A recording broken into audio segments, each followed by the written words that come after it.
বন্ধুরা এটা দেখো, এটা তো দেখে বুঝতেই পারছো আশা করছি যে এটা হচ্ছে পোস্ত। তো এই পোস্তটা দিয়ে আমি একটা রেসিপি বানাবো।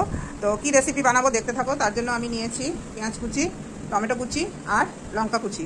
তো বন্ধুরা দেখতে থাকো, ভীষণ টেস্টি রেসিপি হবে। পোস্ত দিয়ে সাধারণত বন্ধুরা আমরা কি করি, আলু পোস্ত বানাই, ঝিঙে পোস্ত কিংবা ভেন্ডি পোস্ত বা পোস্তর বড়া। তো এটা দিয়ে কি হবে সেটা তোমরা দেখতে থাকো।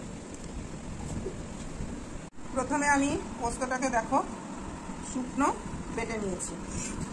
দেখো আগে শুকনো বেটে নিয়েছি পোস্তটাকে। এরপরে আমি এটা জল দিয়ে বাটবো। এবারে এর মধ্যে জল দেব, জল দিয়ে পোস্তটাকে বাটবো।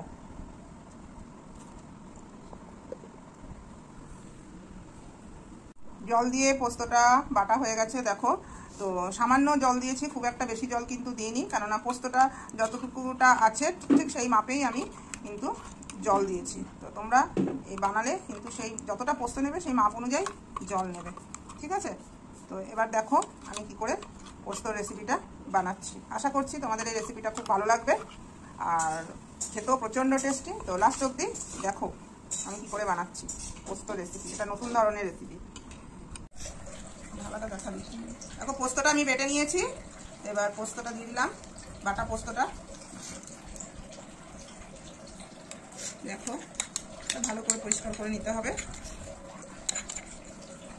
তারপরে এর মধ্যে দেবো আমি লঙ্কা কুচি, এদিকে হচ্ছে টমেটো কুচি, আর দেব হচ্ছে পেঁয়াজ কুচি। কাছে নিয়ে এসে সামান্য নুন, নুনটা কিন্তু আন্দাজ মতন দিতে হবে, আর পোস্ততে একটু নুন লাগেই। তারপরে এটার মধ্যে হচ্ছে নুন দিলাম, চিনি দিলাম একটুখানি, আর হচ্ছে সামান্য তেল।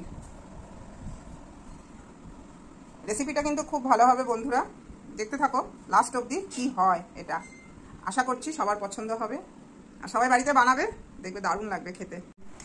এবার এটাকে ভালো করে মেখে নিতে হবে।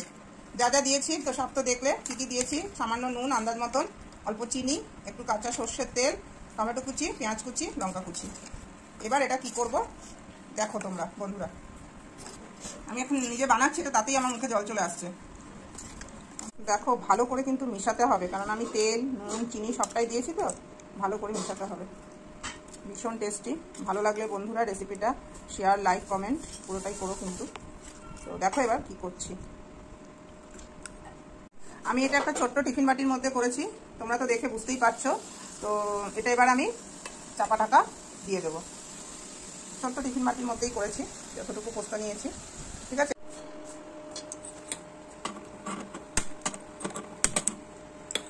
এবার এই কড়াইটা আমি এখানে বসালাম, গ্যাস জ্বালানো হয়ে গেছে। তারপরে এরপরে দিচ্ছি একটা চাকতি, তারপরে দিচ্ছি এর মধ্যে জল।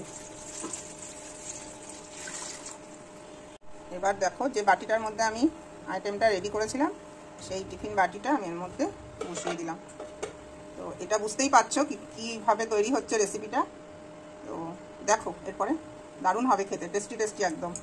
আমি কি করলাম, এই টিফিন বাটিটার উপরে একটা নোড়া চাপা দিয়ে দিলাম, এই কারণে যে একদম সাইড থেকে কোনো বাতাস, জল কিছুই ঢুকবে না, ঠিক আছে? এটা এবার ভাপে তৈরি হবে।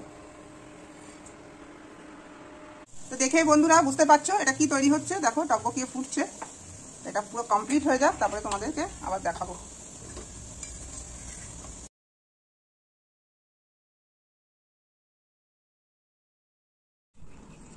দেখো বন্ধুরা এটা পোস্তটা ভাপে বানিয়েছি, ভাপা পোস্ত তৈরি হয়েছে। এটা গরম গরম ভাতের সঙ্গে দারুণ লাগবে খেতে, টেস্টি টেস্টি। গরম ভাতের সাথে এবার আমি খাবো। আরেকটু নিই।